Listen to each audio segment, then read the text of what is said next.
journalism, for advertising.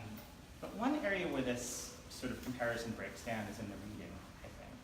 Because I think that, we all look at photographs through our own lens. We all look at photographs, and what we take from that photograph depends on our life experience, our cultural background, our education, if we had a good cup of coffee that morning. I mean, really, everyone looks at photographs differently. And I started to kind of, as a journalist, that would be slightly frustrating to me because they're like, well, this is what I'm trying to tell, this story is what I'm trying to tell. And I realized that other people could look at that same story and see something totally different. So instead of running from that, I decided to kind of embrace it and really kind of try to do work that was not dishonest at all, but maybe slightly less about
and colonialism in Africa. I think 2008. Not going to read this to you, you guys can read. But I found this lens culture interview Jim Casper did with B. Tillum, and this quote, which I'll let you read while I take a drink, really kind of summed up what I was thinking while I was working that year.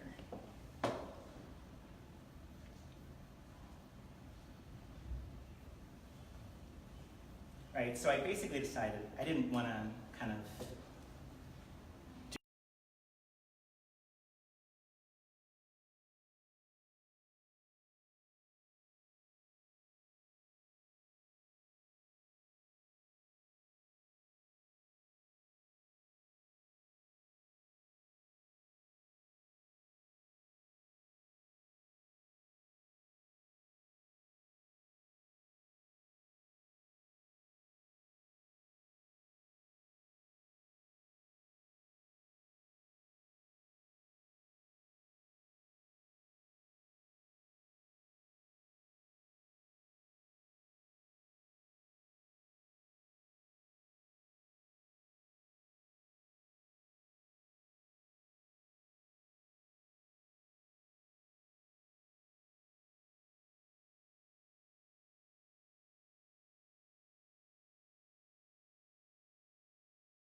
and I think they're better at asking questions than answering them.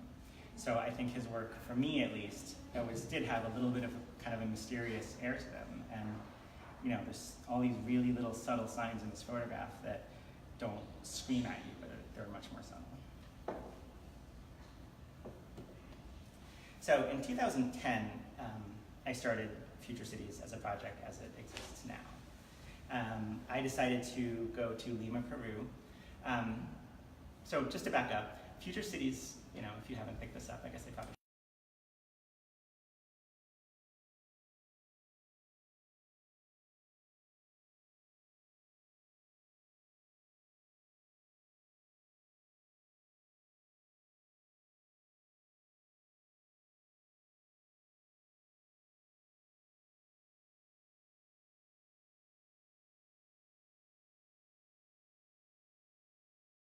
the world kind of hit this threshold where more than half of the people live in cities as opposed to rural areas.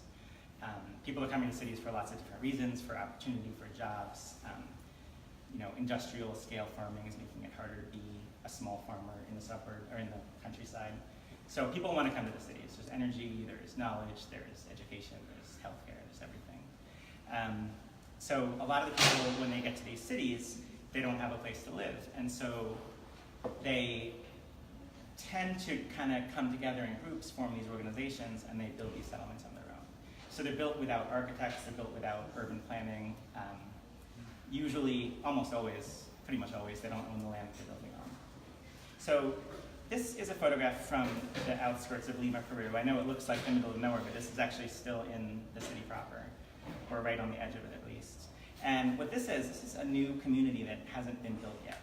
So an organization came together. They have a name, Asociación Los Angeles de San Antonio. They create this organization, and they come in and they drew out the lines for where the houses are going to be. So even some of the really big communities that I'll show pictures of in a minute or that are on the walls often started really simple, like this one.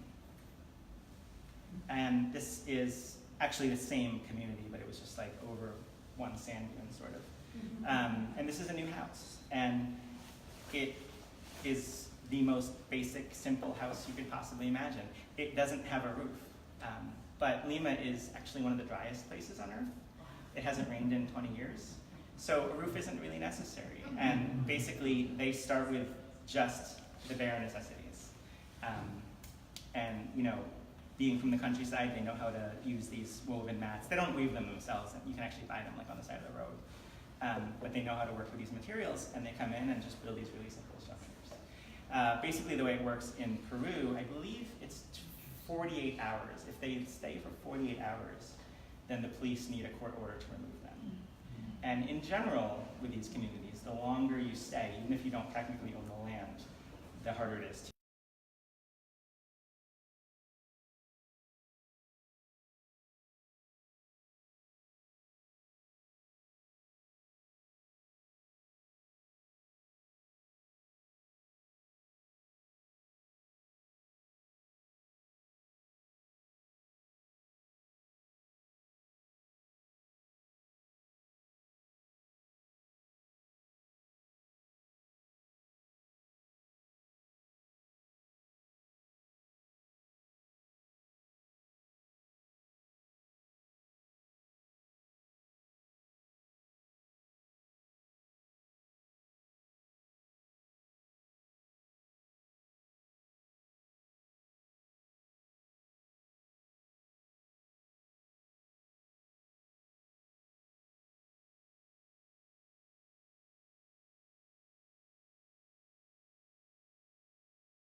when they're allowed to, when the city doesn't intervene and tear the houses down.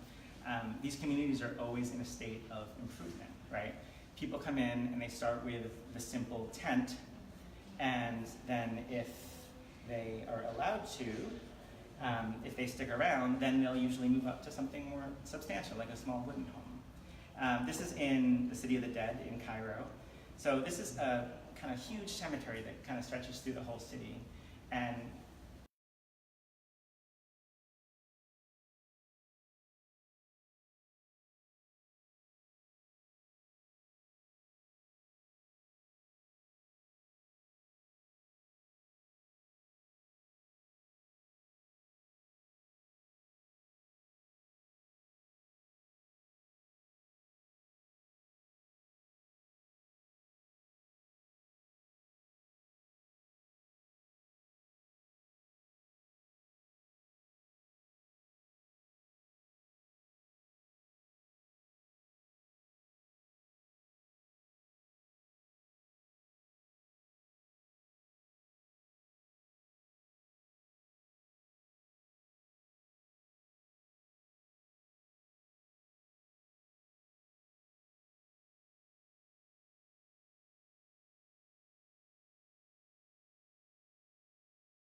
the guide I was working with a fixer who was a local photographer, and she said that the road to this area, outside of the informal area, wasn't safe after dark, especially with extensive photo equipment. So we had to photograph during the day, and I kind of always trust the judgment of the people I'm working with when it comes to that. But these communities themselves are usually very safe because they're very tight-knit groups, everybody knows each other, and they're really, in a way you could say they're already breaking the law by living here. They don't want extra attention, they don't want problems, they just want to kind of have a place to live and try to make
They start with these very simple kind of cinder block or concrete block one-story buildings. And then, a family will build one, and then if they maybe have another child or want to just, work is going well, they have some money, they'll put a second floor on. And then they'll keep going like that. Sometimes somebody from a family, an extended family, will come into town and build one, and then they'll bring other people from the countryside, like other members of their extended family, and they'll live on the second floor. And then finally, sometimes they'll even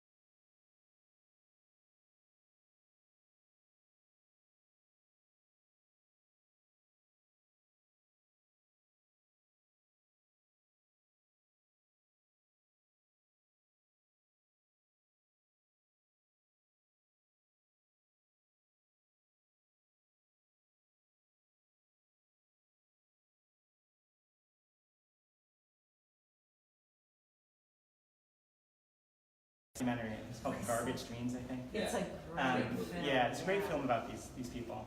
They recycle, they collect the trash in the city of Cairo, and then they sort it into recyclables. And they actually even go a step further. Now, a lot of them will even clean it and process it into raw materials that they can export, usually to China. And they're much more efficient. They recycle about 80% of the trash that they collect. And I believe some of the stuff doesn't actually get eaten. There's farm animals on the roof of some of these buildings.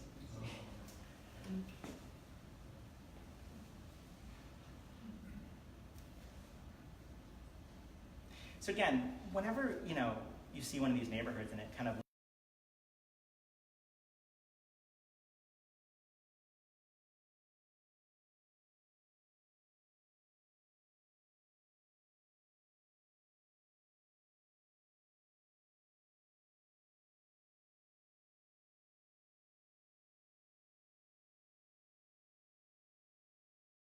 things, but the city wanted to redevelop the property. You can see there's kind of some high-rise development going on around. And so they started to demolish the homes.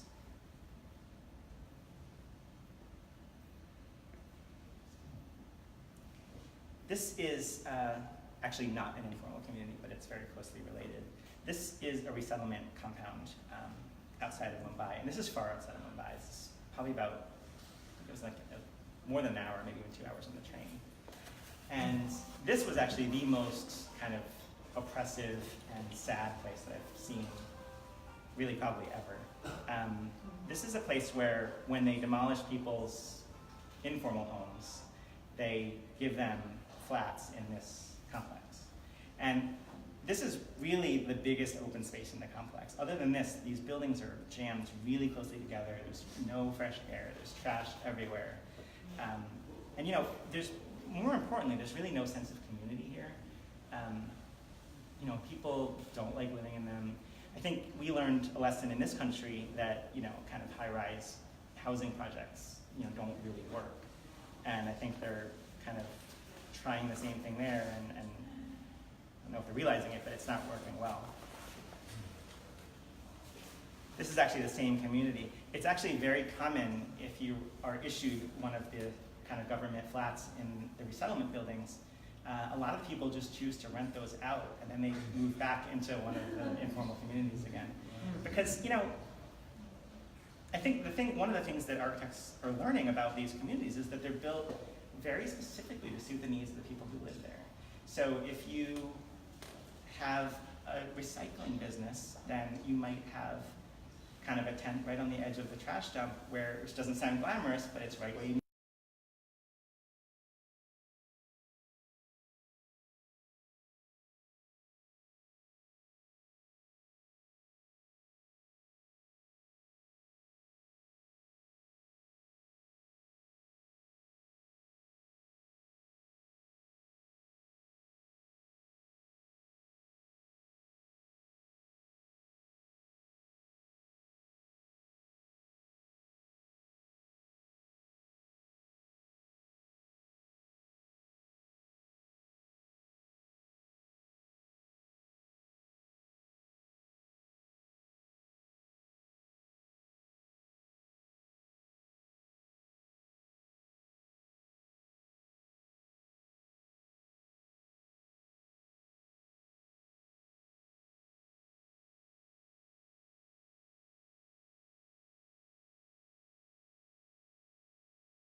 look at some examples, grown into really kind of normal parts of the city.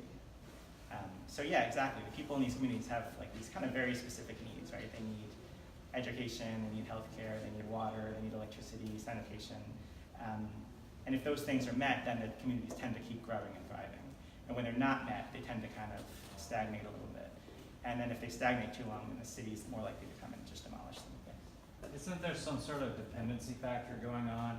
Like especially like in India when it comes to like birth rates, and you have this income disparity, that there's a part of society that actually depends on this happening instead of competing for their resources. I'm not sure if I understand the question. You mean for labor or? Well, I mean, when it comes to the birth rates, like in India, like it's just a critical mass.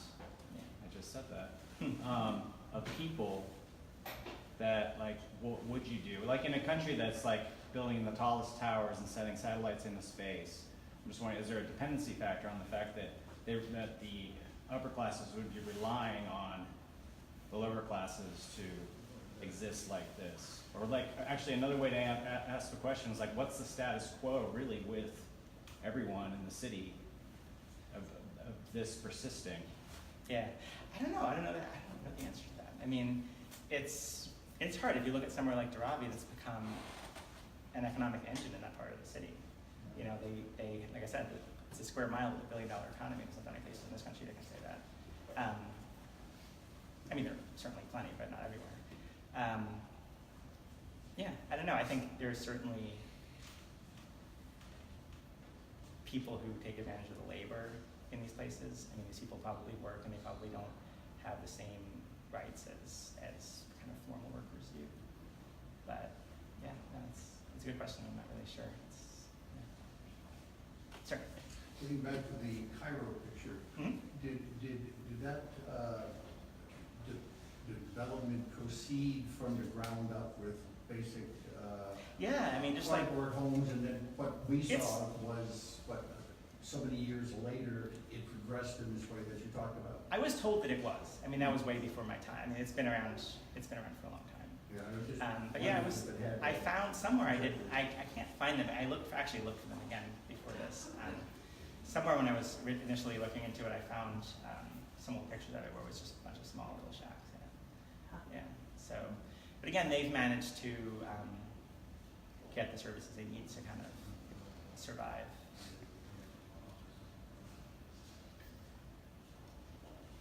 So yeah, this is basically right outside of the resettlement complex. You can see some of the resettlement buildings in the background, and I'm actually on another one of them.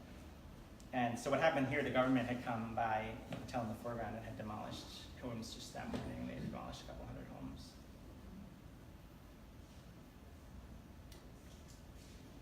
And then the next morning, basically, people were already back at it. They, you know, Wow. people were out trying to kind of salvage whatever materials they could to rebuild their houses.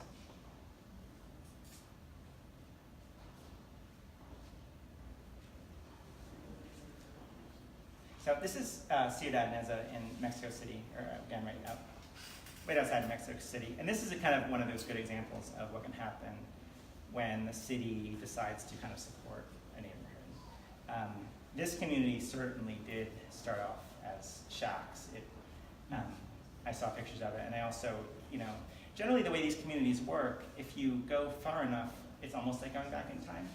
So by going farther from the city, you could kind of see what the community looked like when it first formed, because the community is constantly expanding.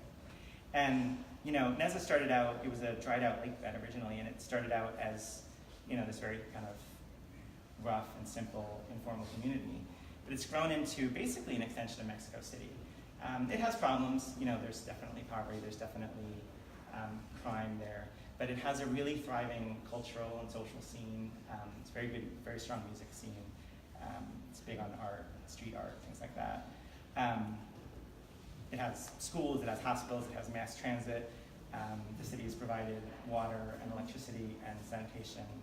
And at this point, you know, there's been some kind of formal development going on within the community as well. But it hasn't been bulldozed. They've worked around it and worked with it and kind of built onto it as opposed to just replacing it. So this is sort of like what can happen when city kind of takes the residents' needs into account, right? Because when the city takes people and puts them on the outskirts of town, not only does that not suit their lifestyle, it's usually farther from where they work. And so there's lots of other kind of problems with that.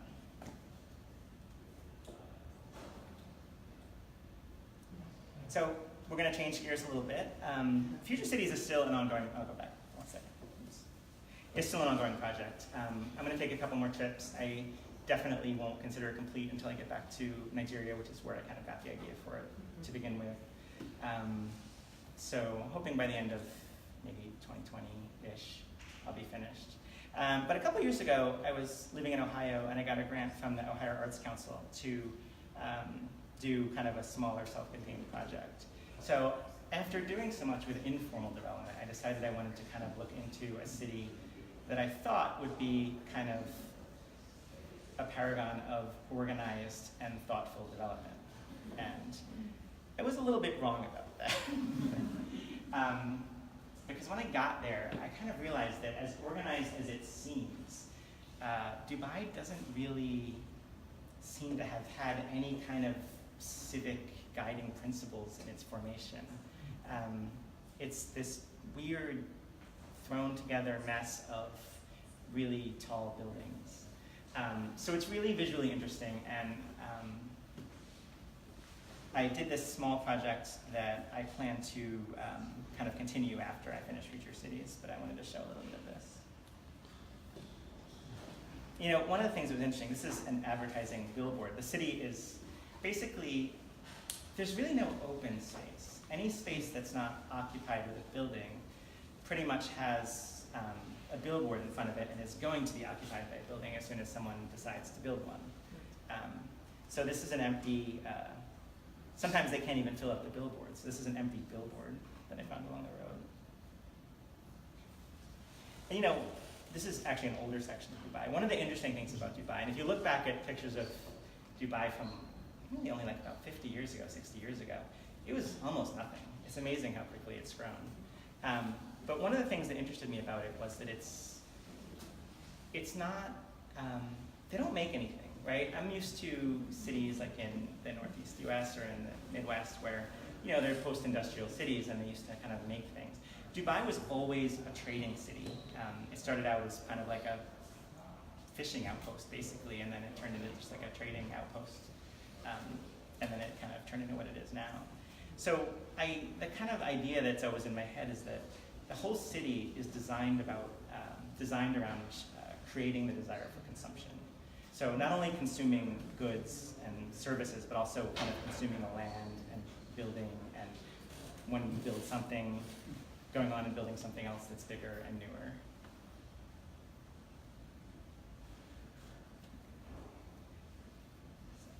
So yeah, I want to finish Future Cities first. I want to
trying to see how much I can hold back, whether it's with light or with shadows.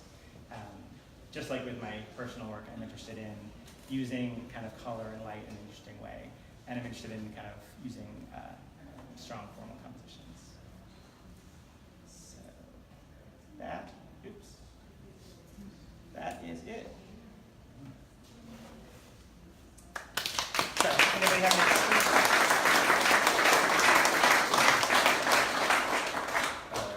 So you say, and I agree, that photographs are better at asking questions.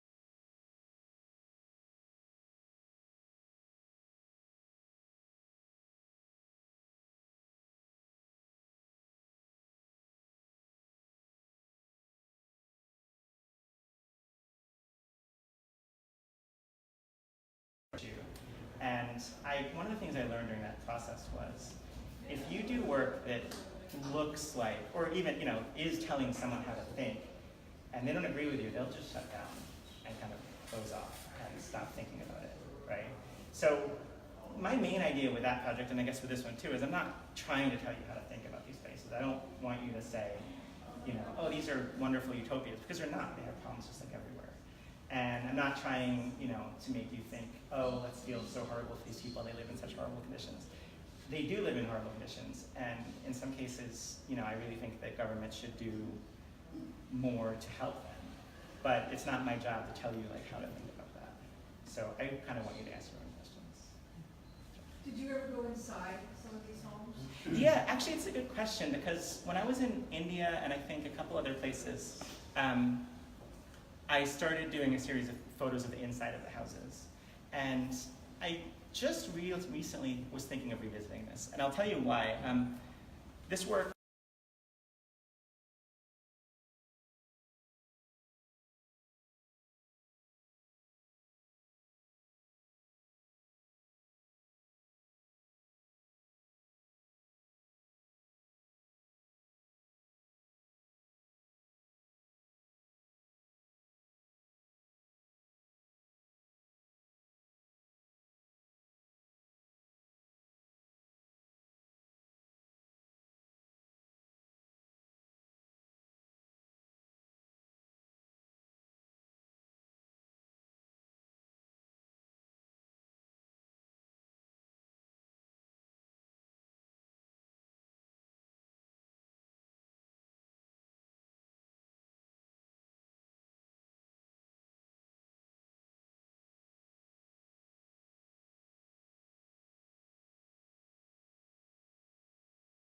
beautiful, and they have decorations, and they feel cozy, and they look like homes. They don't look like, you know, maybe not when they first build a tent, yeah, that looks like a tent, but once people have lived in them for a while, they look just like any other house. They have decorations, they have art, they have, you know, all of the comforts that they can afford.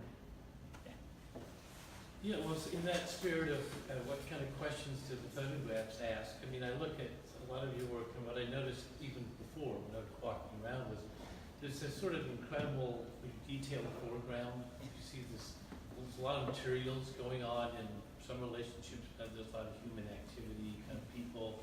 You can pick them out, sitting in there doing.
Show it, but that's another place I'm going to go back before I finish the project, because it's such an important place when it comes to this issue.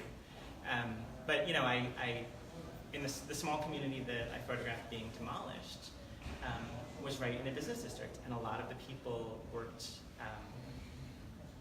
A lot of them were domestic workers, but they worked for the people.